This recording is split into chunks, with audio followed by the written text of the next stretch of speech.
നമസ്കാരം.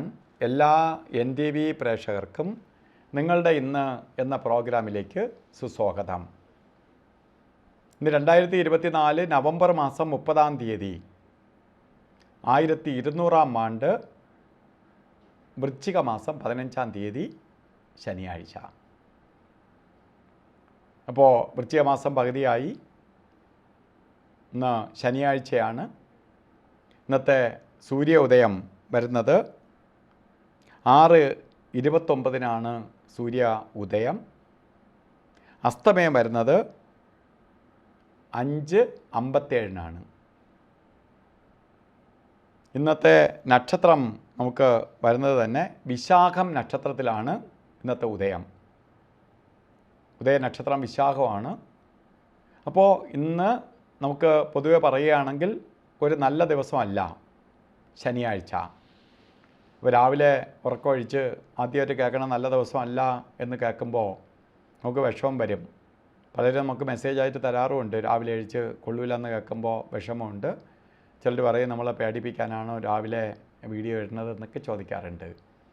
പേടിയും കാര്യങ്ങളും അല്ല, നിങ്ങൾക്ക് ഒരു മുന്നറിയിപ്പ്, നമ്മളെ അറിവ് നിങ്ങളിലേക്ക് എത്തിക്കുകയാണ്. നിങ്ങൾ സൂക്ഷിക്കാൻ വേണ്ടി മുന്നറിയിപ്പാണ്. ഒരു സൈൻ ബോർഡ് പോലെ രാവിലെ ഉറക്കമൊഴിച്ച് പോകുമ്പോൾ ഇന്നത്തെ ദിവസം സൂക്ഷിക്കുക എന്ന് പറയുമ്പോൾ നമ്മൾ മൊത്തത്തിൽ നമ്മൾ ശ്രദ്ധിക്കും, എല്ലാ കാര്യത്തിലും സൂക്ഷിക്കും, അശ്രദ്ധ ഒഴിവാക്കും. അതിനുവേണ്ടി നിങ്ങൾക്കൊരു മുന്നറിയിപ്പ് തരുന്നു എന്ന് മാത്രം. അപ്പോൾ കൂടുതൽ ദൈവാധീനത്തോടു കൂടിയും ഭയഭക്തിയോടു കൂടിയും ഇന്നത്തെ ദിവസം നിങ്ങൾ ചിലവഴിക്കും. പൊതുവേ അപ്പോൾ നമുക്ക് എന്ത് ചെയ്യും, വലിയ അപകടങ്ങളിലൊന്നും പെടാതെ ആവശ്യമില്ലാതെ സൂക്ഷിക്കുക എന്ന് വെച്ചാൽ നമ്മൾ ചെയ്യുന്നതിലെല്ലാം ശ്രദ്ധിക്കും. അങ്ങനെ വരുമ്പോൾ പല പ്രശ്നങ്ങളിൽ നിന്നും നമുക്ക് അതിജീവിച്ച് പോകാൻ സാധിക്കും.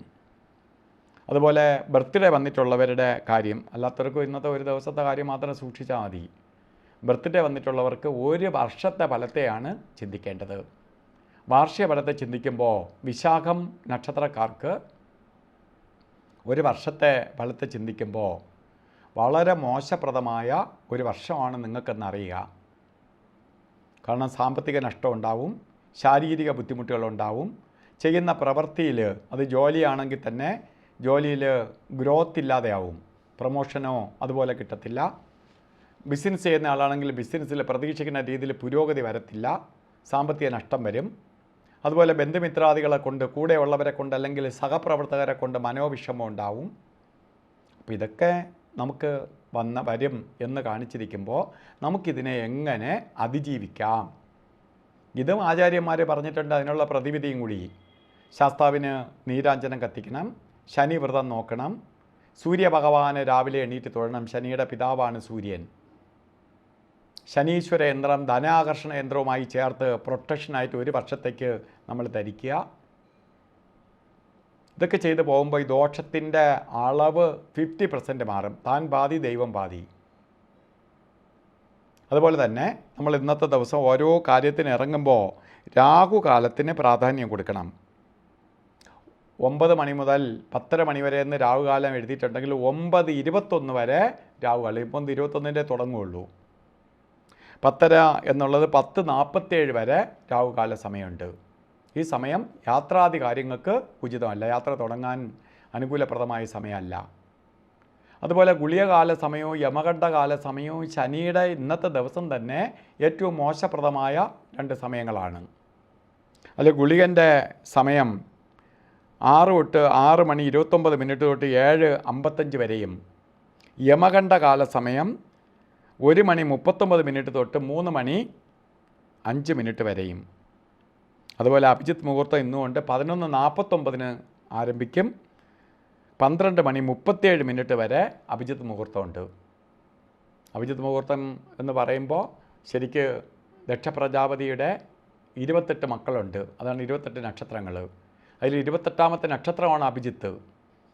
അത് സതീദേവി ജനിച്ച നക്ഷത്രമായതുകൊണ്ടാണ് നക്ഷത്രത്തിന് അത്രയും പവറുള്ളതുകൊണ്ട് ഈ നക്ഷത്രത്തെ 27 നക്ഷത്രത്തിനുമായിട്ട് വീതിച്ചു കൊടുത്തു. ആ സമയമാണ് അഭിജിത്തിൻ്റെ സമയം. ആ സമയം അപ്പോൾ മറ്റേ അത് നക്ഷത്രത്തെക്കാൾ നക്ഷത്ര ദോഷത്തെയും മാറ്റാനുള്ള ശക്തി അഭിജിത്തിനുണ്ട്. ആ സമയം നമുക്ക് എന്ത് കാര്യത്തിനും എടുക്കാം. അതുപോലെ ഇന്നും ഓരോ കാര്യത്തിന് ഇറങ്ങുമ്പോൾ വസ്ത്രധാരണത്തിന് പ്രാധാന്യം കൊടുക്കണം. കറുത്ത വസ്ത്രമോ നീല വസ്ത്രമോ ധരിക്കുക, അല്ലെങ്കിൽ ഇത് മിക്സായിട്ടുള്ള വസ്ത്രം ധരിക്കാം. ഇല്ലെങ്കിൽ ഒരു കർച്ചീപ്പായിട്ടെങ്കിലും കയ്യിൽ കരുതുക. നിങ്ങളിലേക്ക് ഭാഗ്യം കൊണ്ടുവരാൻ സഹായിക്കും. ഇന്നത്തെ ദിവസം കൊള്ളൂല എന്ന് പറഞ്ഞെങ്കിൽ പോലും ശനീശ്വരൻ്റെ അനുഗ്രഹത്താൽ എല്ലാവർക്കും ഐശ്വര്യം ഉണ്ടാവട്ടെ എന്ന് പ്രാർത്ഥിച്ചുകൊണ്ട് നിർത്തുന്നു. നന്ദി, നമസ്കാരം.